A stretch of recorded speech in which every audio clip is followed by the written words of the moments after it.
Okay, the next subject that we have here is the situation once we have like the reservoir, like in here as a source, and we have a piping system.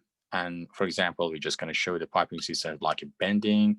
Eventually, you just have a like the ending outlet, and we have a valve here, the outlet valve. So we're just going to just analyze once we're just going to shut the valve, and once we open the valve, what would happen to the hydraulic grade line.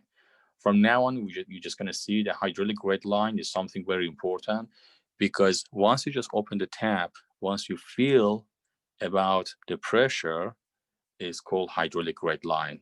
Or if you're just going to use any kind of like a piezometric level or standing pipe, you will feel the hydraulic grade lines. So first of all, once you're just going to have the valve shut, for example, here, the hydraulic grade lines is exactly at the same level as the level of the reservoir. So you can see the horizontal line from the like the reservoir.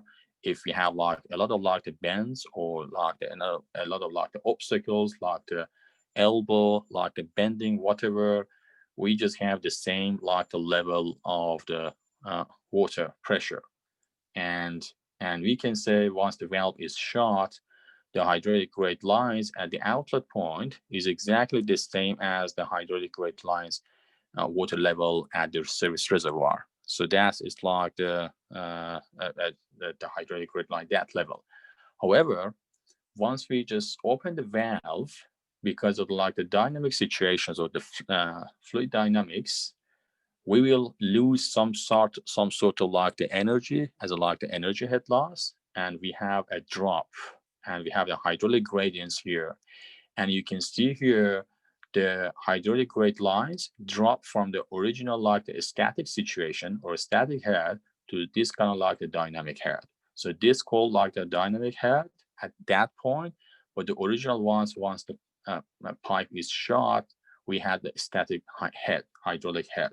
So that sort of things is you can experience once the open is, or once the valve is open, you can see the pressure that you can feel at this point or at any points of the pipeline is less, and in some cases much less than the full static head that we experience once the valve is shut.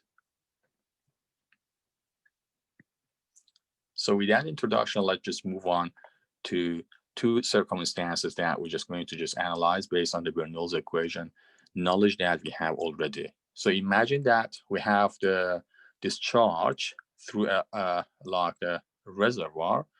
In the first instance that we don't have any pipes connected, and the discharge is directly happens through a like some sort of like opening that we can call it orifice. So the orifice like the opening that we have inside the like the reservoir, and the flow is discharging outside. So we're just going to just analyze what would happen between any kind of like the parameters that we have in here. Imagine that the center line or the center point of that kind of like the orifice is like the is like the as distance as like the h meters, or h is the difference between the center line of that kind of like the opening and surface water. So you can see here the water surface at the top, the distance between that points and this kind of like is denoted by h.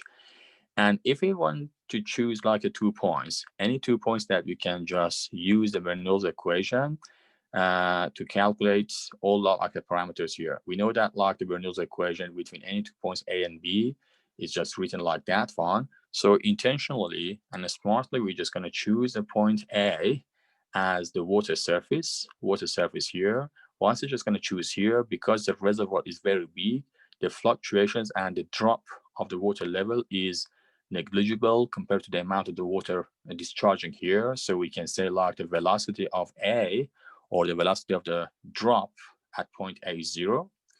And intentionally, because we just chose here like a water surface, we know this is like the atmospheric pressure here is like a PA0 as well.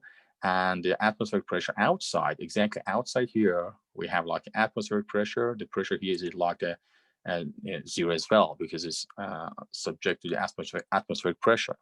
And just bear in mind, if you're just going to choose point B a little bit inside, we will have a like the pressure. as height as like the H here. But intentionally, we've chosen here like the point exactly outside, which is subject to the atmospheric pressure. Intentionally, it's like the PB is like also 0. And assuming here between point N and point B, we don't have any energy head loss. So we have no energy head loss. And if you're just going to substitute in this formula, you will see everything's here. For example, for these circumstances, PA is 0, PB is 0, and VA is 0. So the only different terms that we have is ZA. ZA for this point is H. So we can just write it here, H. So on the left-hand side, the only terms left is H. On the right-hand side, ZB is exactly here. If the reference line is chosen like this one, point BZ is also 0. And we don't have any energy head loss here. So the result that we can have here, H on the left-hand side is equal to the VB squared over 2G. This is exactly this one that we can have it here. Okay, so let's just look at the second example, or the second one, that we have a reservoir and we have a pipe connected to that, and the discharge happens after a specific length of the like a pipe. Okay, so assuming that we have like a specific length of the pipe here, and as we just learned, we should have some sort of like the energy head loss. We will learn later on, but we're just going to see what would happen.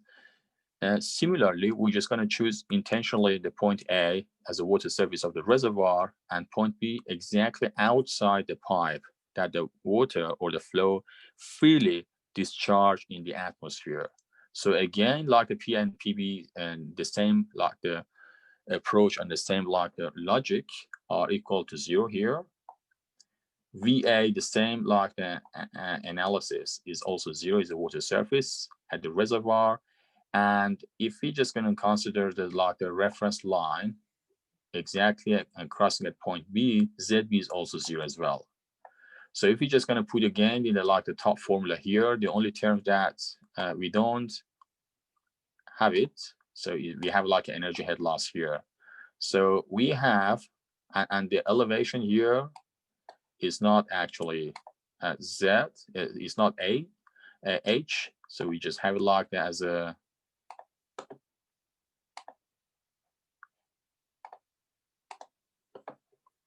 the elevation ZA is equal to Z.